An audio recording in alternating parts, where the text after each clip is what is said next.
Hey! Welcome back to another episode of Radio 22, the show hosted by me, your boy, Mizzle Jizzle. We're back here again, bringing you the conversations that you want to talk about, and we hit you nothing but the real. And don't get no realer than this today, y'all. We are here live.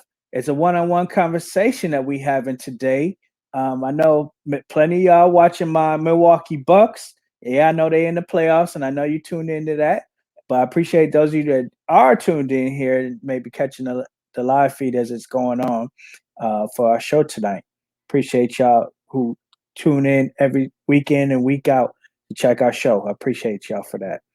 But yeah, this show don't get no realer. Like I said, we have a live show where we're here today talking about policing in America once again. Once again, we're talking about that. And I know we've heard that conversation from me and my guest here once before, but this show is going to be a little bit different because this show we have an actual officer here to shed some light on the police perspective when it comes to policing in America. Um, a lot of his training and background may shed a different perspective and a different light. And here on Radio 22's Talk 22, we basically want to hear both sides of the story because, their perspective could actually bring the dialogue that can maybe bring the healing and some help to the situation. Because I think in the end, that's really what we want here. So I appreciate our guest today for joining the show. Our guest today out the Milwaukee area, we got the homie TD, Officer TD is in the house. Can you unmute your mic and make sure you say hello to the people? Hey, everybody. Thanks for having me on, MJ. Hey, appreciate you from being on the show, Officer TD. He's on the show here to just give his perspective. Like I said, he's not speaking for all officers, but he has been an officer for several years, and he's here to give his perspective on their take. So we're going to just go right into it. So I want to ask you, TD, Officer TD here, does it bother you when you see the public speaking ill of your profession?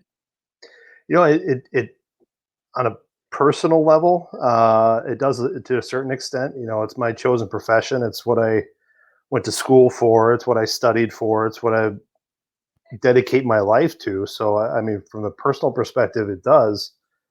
But at the same point, I understand everyone's entitled to their own opinions, and there are things that people do that I don't agree with as well. So, I mean, we do see, in the media, they have a lot of different things that they said, especially within the last year, about your profession. mhm. There's been songs in the past. We all heard this song "F the Pole." I ain't gonna go that far, but you know it. But there's a lot of things in the media and movies and whatnot that really shed a bad light on your profession. And I just wondered, do you feel like most officers in general feel like it's the same as you, as if you know they wish the public didn't have that perspective, or how do you feel like they feel about that? Well, I think some of the perspective that the public can have towards police. I mean, it's the same way that I felt towards my dad sometimes when he would come home and need to dole out some punishment or something. But Hmm. it's everybody's opinion. I mean, I can't really speak for what other officers or how they feel about it. But by and large, I think we don't necessarily take it personally. It's something that you see what you think I stand for, and you disagree with it, and that's fine. That's your right, and you're allowed to think that. People speak negatively of what I do, and that's fine. But you may have people who speak negatively of a butcher because they cut their steak too thin or something. Right. But we really do see it strongly against the police. I mean, people don't feel that same way against a firefighter or EMT worker in the same way they feel about the police. And it really does come just down to the relationships that are not even relationships, interactions, I would say, that they've had in the past with police. All right, so I want to ask you, speaking going towards that way. We did see Derek Chauvin, a former officer who's just got, they just served him a few 22 years, 23 years, something 22 like and a that. half, yeah. 22.5 years for his part in the death of George Floyd. And I want to ask you, how do you feel when you see bad police conduct in the news? Well, uh, I guess I have a myriad of responses when I see that. One of the first things that I saw, speaking of George Floyd, one of the first things that my first thought that I had when I saw that, it was just kind of like, well, here we go again. And not just because of, um, the cops are going to get bad mouthed or, we're going to get a negative perception. But, what people don't really see is that we try to build like a real strong trust within the community and build relationships with business members and people that live where we work, or in some cases live where we live too. Mm-hmm. And, when something like this happens and it just gets, I mean, I'm not trying to detract from what happened with the George Floyd incident, but, when something like this happens, it's just, it tears everything down that we work to build. And sometimes we have to start all over. So I think that's part of, I guess that's the first thing that I feel when I see police conduct in the news, especially something like what happened in Minneapolis. Mm-hmm. Okay. Do you feel like, specifically to the Derek Chauvin case, do you feel as if the courts did the right thing in, I guess, giving him those years? You kind of broke up there. What was the Okay, last part of that? the question was, do you feel like the court system did the right thing in giving him those years? You know what? I'm not well versed in Minnesota law, so I can't really say that it was a fair and just punishment. I almost intentionally stayed away from it because it was such a polarizing issue. So I mean, if I'll let the state of Minnesota deal with their own laws before I comment on them. Okay, fair enough. Fair enough. All right. So I guess what I will hit you with is, why don't more officers speak out against bad police conduct? I think what I guess there's two different perspectives here, because obviously I'm on one side of the curtain and you're kind That's of on the other. that's why we're here. Yep. So I mean, from my side of the curtain, I see it a Mhm. lot. I see that there are a lot of officers that speak out against it, but it's mostly privately and with people that they trust. You and I have actually spoken on that personally before, Right. how I feel about that. Right. Um, I mean, for the most part, I think why officers don't speak out Hmm. is because of, well, there's kind of two primary reasons. One would be department policy, and another would be kind of an interest of self-preservation. You know, um, we don't want to be the ones that speak out too often, and then you kind of get to be the one. You get the label of, oh, this guy's the mouth. This guy's gonna, run off to the media, um, and then along the lines of the media, you a lot of departments have policies that are specifically restrictive as far as what can be said to the media, who can speak to the media. And, you and I talked before this that we're not going to use my department name specifically because, I don't want to be labeled as, well, this guy works for this department, so he said this, and that means that Right. the entire department feels this way. Right. No, nor am I asking you to So, speak for every single officer. We're just speaking basically yeah, in generalizations, as if I can't speak for all Black people either. But sure. we are here to just shed some conversation and get the people to speak more about it. And maybe from some of the thoughts that you may share on it, like you said, you are on the opposite side of the line, this blue line, her imaginary blue line. And, we are here to just maybe kind of talk on that. And in that conversation, like I was stating, some of the non-trust of the public really does come to the fact that, you know, many officers don't speak out against that, even when Mhm. they do know it as wrong. And, you know, these are the officers that, you know, we are hoping can uh, protect and serve all communities, right? Uh, Not just, you know, the wealthy, Oh, but all absolutely, communities. but So, absolutely. what that antitrust comes into play is when they feel like you're not speaking out in those situations. Can you understand that? I can understand that, and again, that's why we're here for having the conversation. Hmm. It's just because you don't hear us speaking out about it doesn't mean that we don't harbor some kind of disdain for their actions. Um, but I guess to a certain extent, if we speak out about it, do we then get labeled as, well, The snitch. they're they're now, yeah, the snitch, or well, this officer speaking out about it, so by merely recognizing the fact that um, this officer is acknowledging the poor conduct, does that mean that, does it kind of give a furtherance to lump all officers in on the same plane, I guess? Okay. I mean, in some ways I get what you're saying because, you know, in the streets, you know, there's the snitch code too. You know, you don't want to be labeled as a snitch and the one that Absolutely. is, you know, is snitching on everybody. But at the same time, when we're dealing with people's lives in the way that your occupation does, you know, there's a little bit, it goes past that code, right? You know, and it really should go towards, you know, understanding that you're dealing with people's lives and right is right and wrong is wrong, you know.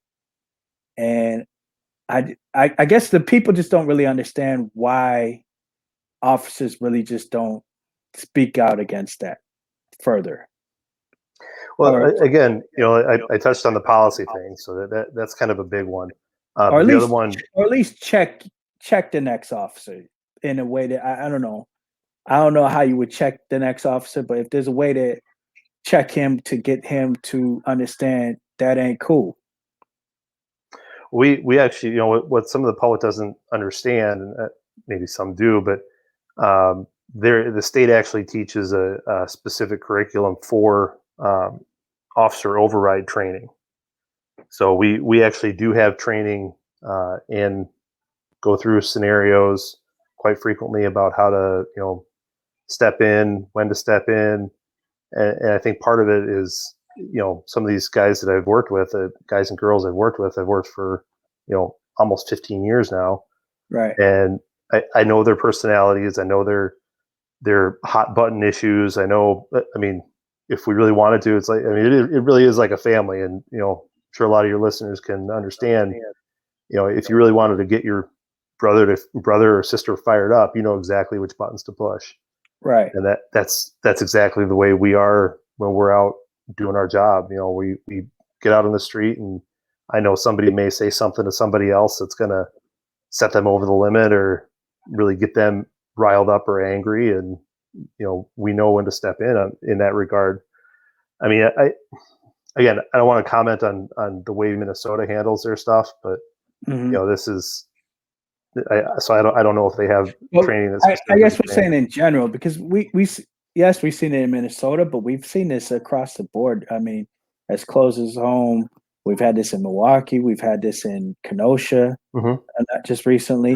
We had it in so many different areas, you know, even close to home, Madison, Wisconsin, uh, you know, where we've had these situations occur, and we just really from the public's perspective, we don't really understand why um, not more is done from officer to officer, you know, and just having those conversations to say, you know, let's, you know, that ain't cool, or, you know, we got to take a step back, or, you know, if you, like you said, you know that officer is triggered by a certain situation, maybe so and so, or if you're triggered by a certain situation, your partner steps in and takes over that situation to be the cooler head in that moment.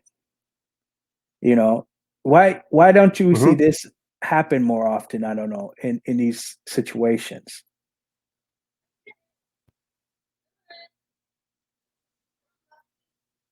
I think a lot of that could kind of boil down to like a department dynamic. You know, the instances that you just cited were all from larger departments. You know, I work for a pretty small agency, and part of that really helps to develop that interpersonal relationship that I have with the people I work with. So, I mean, obviously some of that can get lost in a larger agency, but I mean, I think part of it is, and I apologize because you're kind of broken up in part of your question, so I'm hoping I'm hitting everything. But you know, I'm sorry, we're having to some your technical point, there have been times where, you know,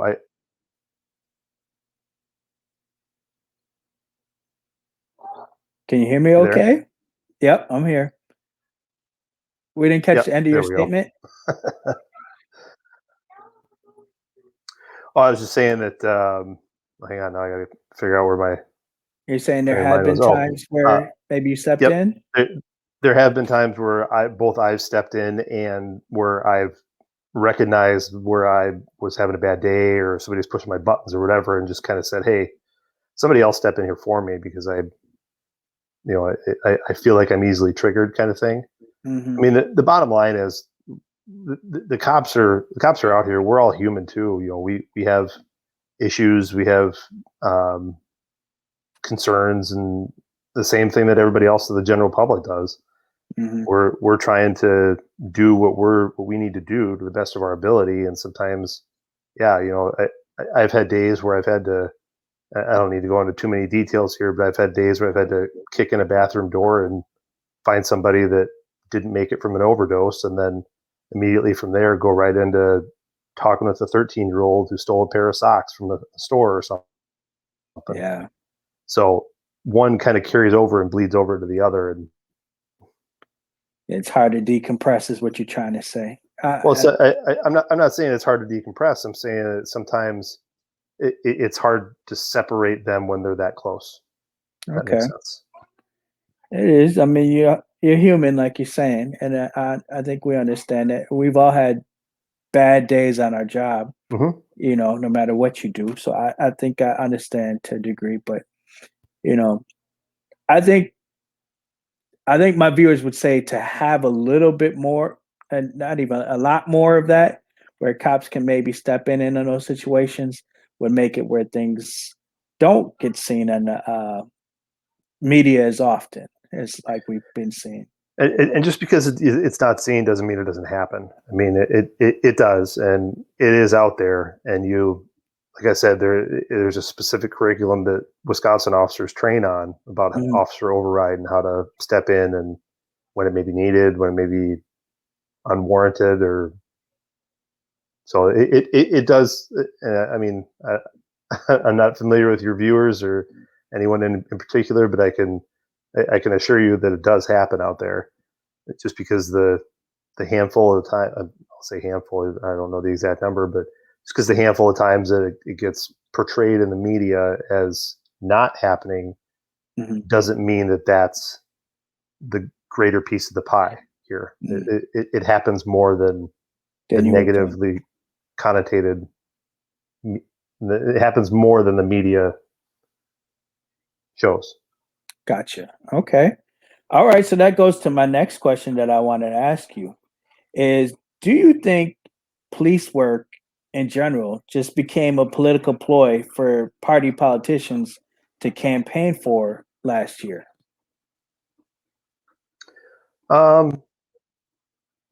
Yes, I do. I think that there were strong feelings on both of the aisle. But you know, I think last year more than ever, it became a political ploy. I mean, it didn't really Yeah, change how we did our job, but I think it still became a political issue.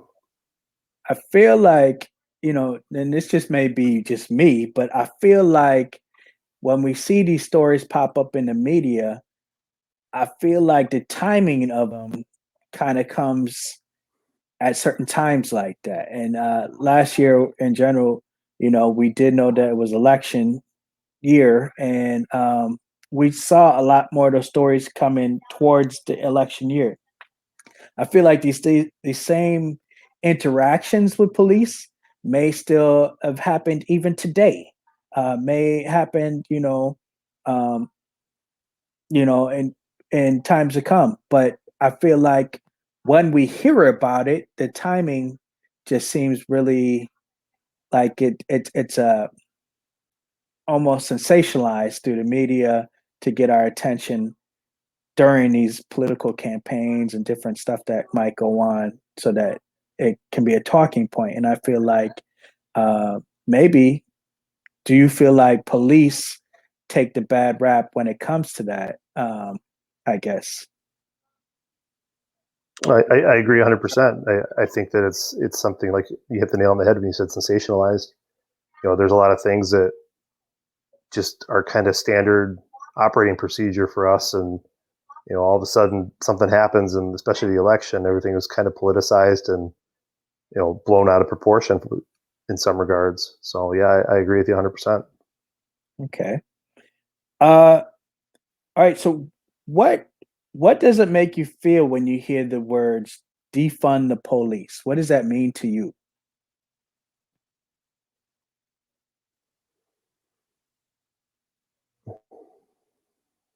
Well, I mean, obviously, again, I'm coming from my side of the curtain here, so That's what we when, want to hear.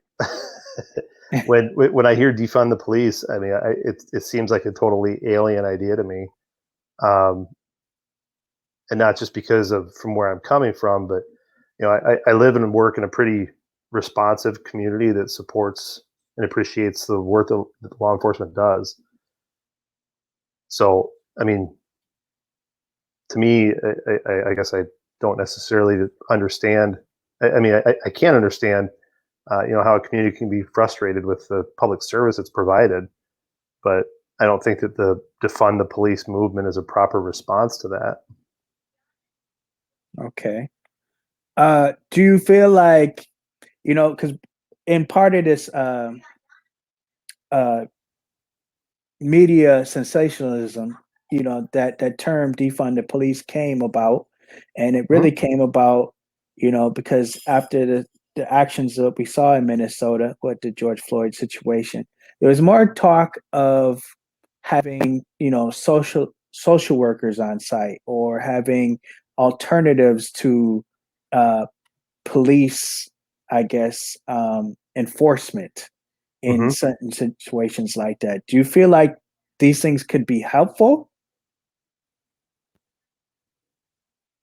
to deterring crime?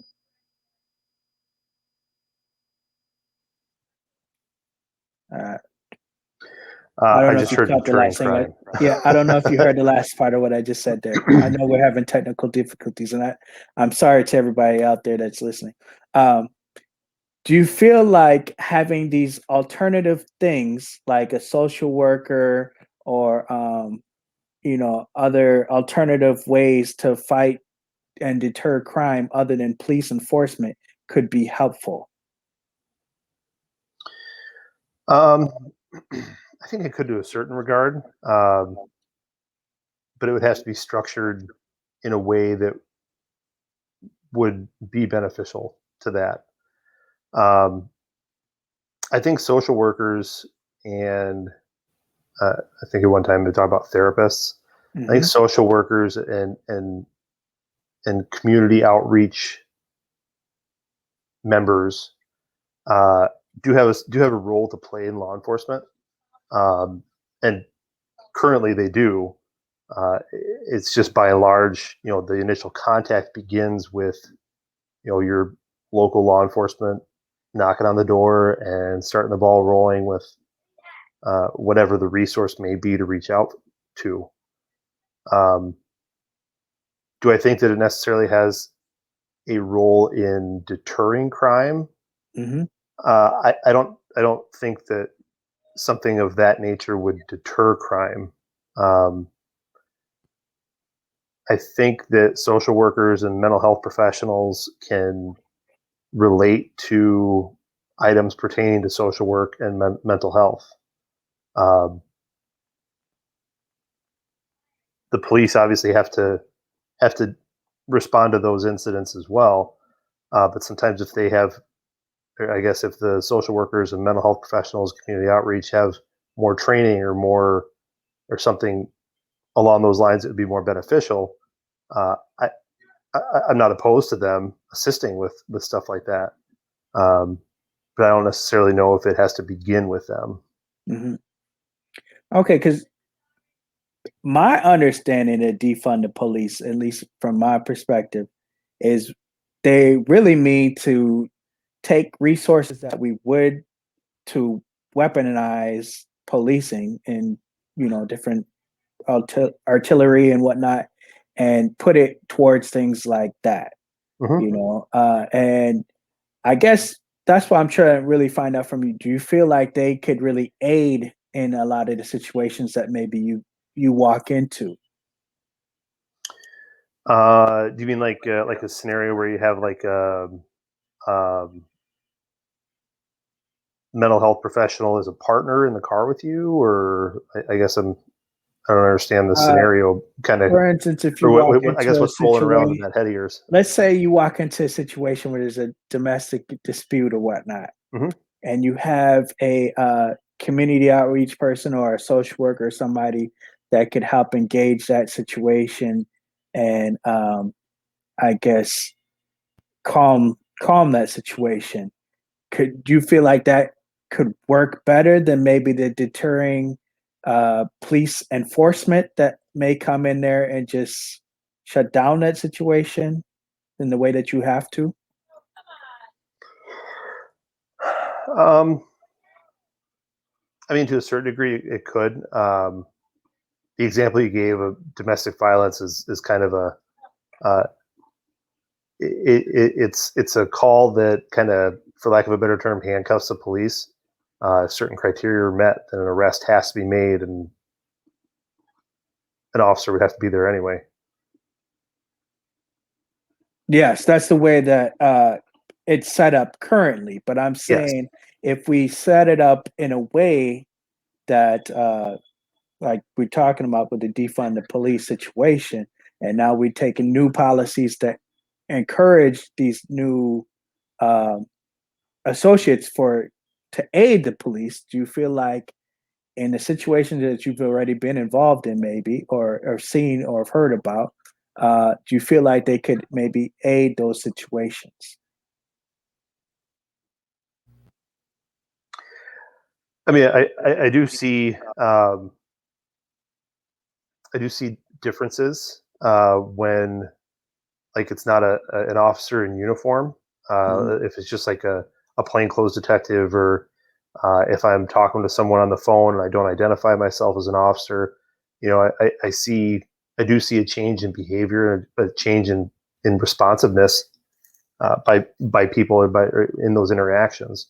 So, do I think that in that case, or in the case of a family trouble, a social worker could be beneficial? I mean, I'll try anything once. Okay. All right. Fair enough. Uh, all right. So I want to ask, and you gotta let me know if this is fair. Is protecting the social order of society racist in its design?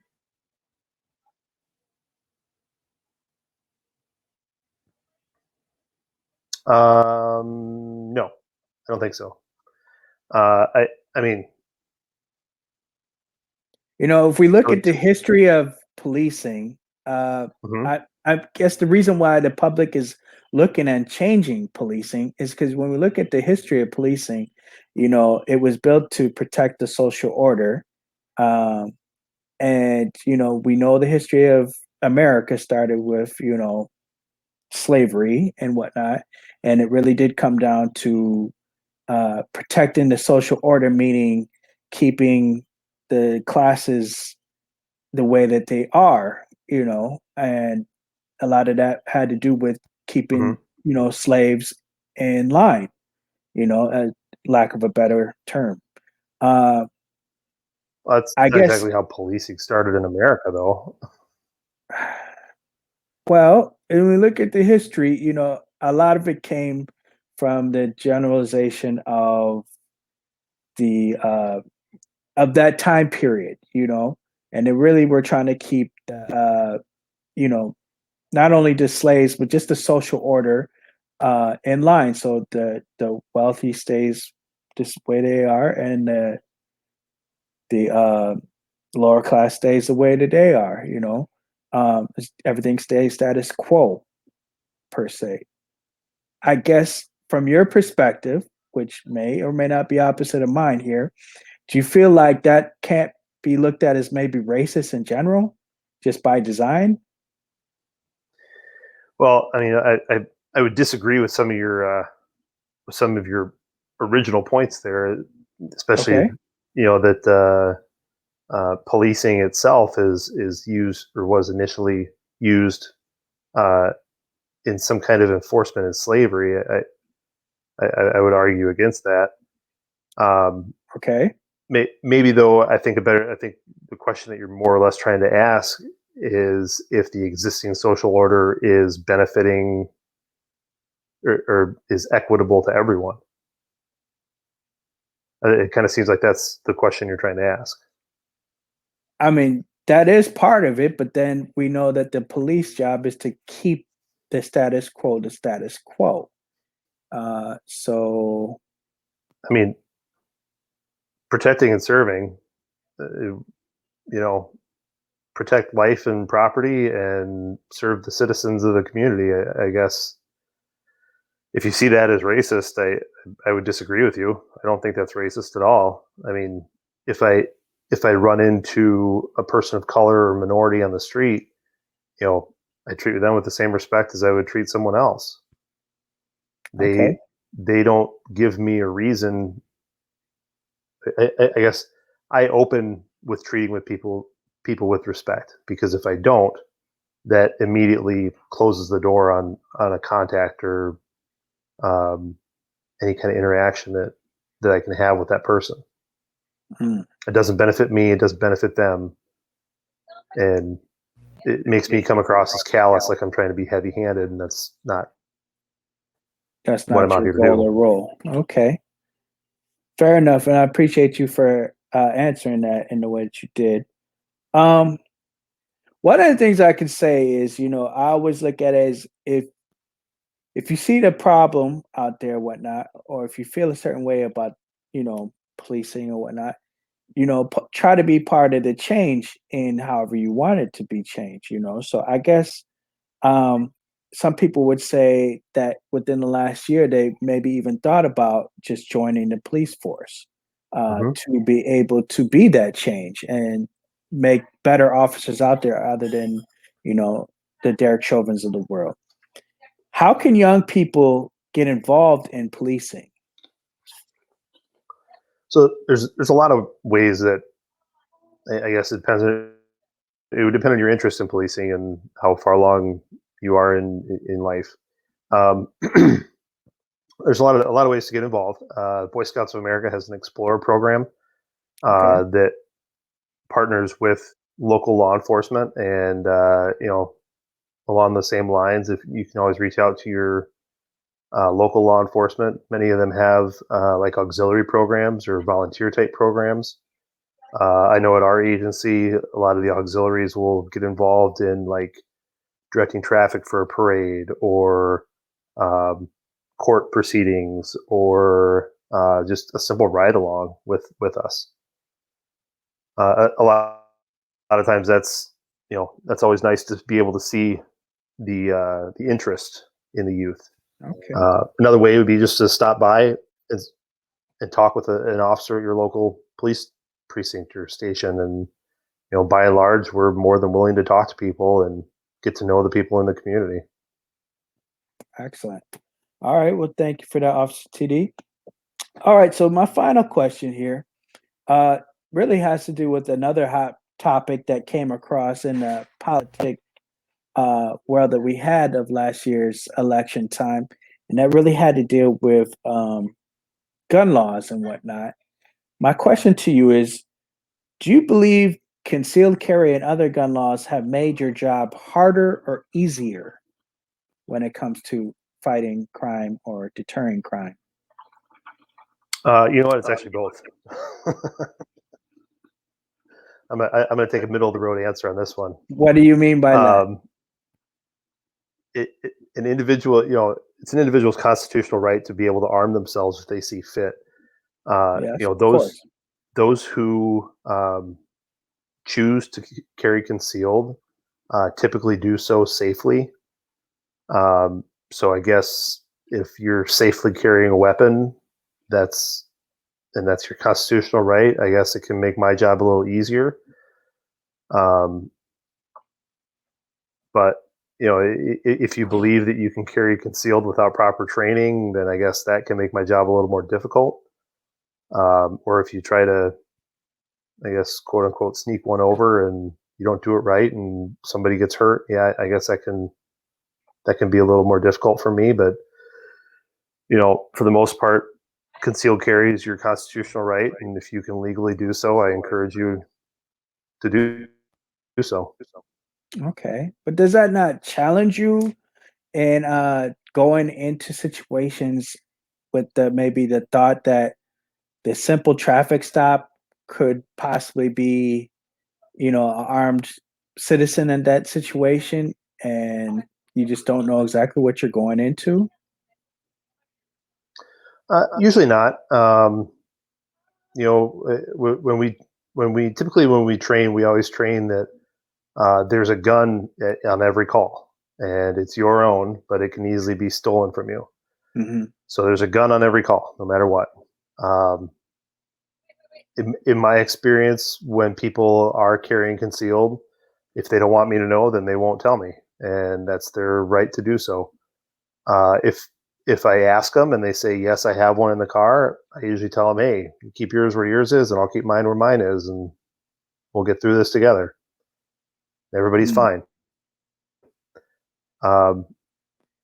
Sometimes I'll see like a concealed carry permit behind a driver's license, and I'll see it and I'll ask somebody about it, and they'll say, yep, I'm a concealed carry holder, but I don't have it with me, or I have it and it's in the glove box. I said, okay, well, let's just leave it in there. And that's the end of it. Okay. Are they required to tell you that they have one? I'm sorry, I didn't catch that whole question. Are they required to tell you that they have a concealed carry? No, they're not. Okay.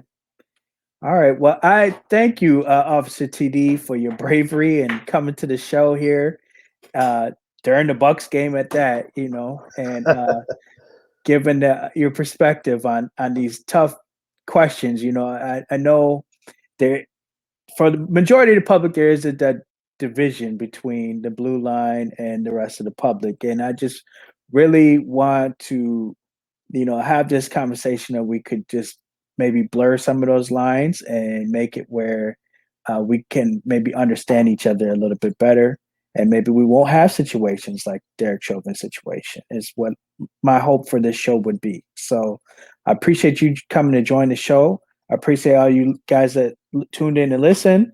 Please leave your comments and your thoughts. We appreciate it, and we want to hear more of that. Until next time, y'all, I've been your boy, Mizzle Jizzle. You've been listening to Radio 22's Talk 22. Till next time, y'all. Peace.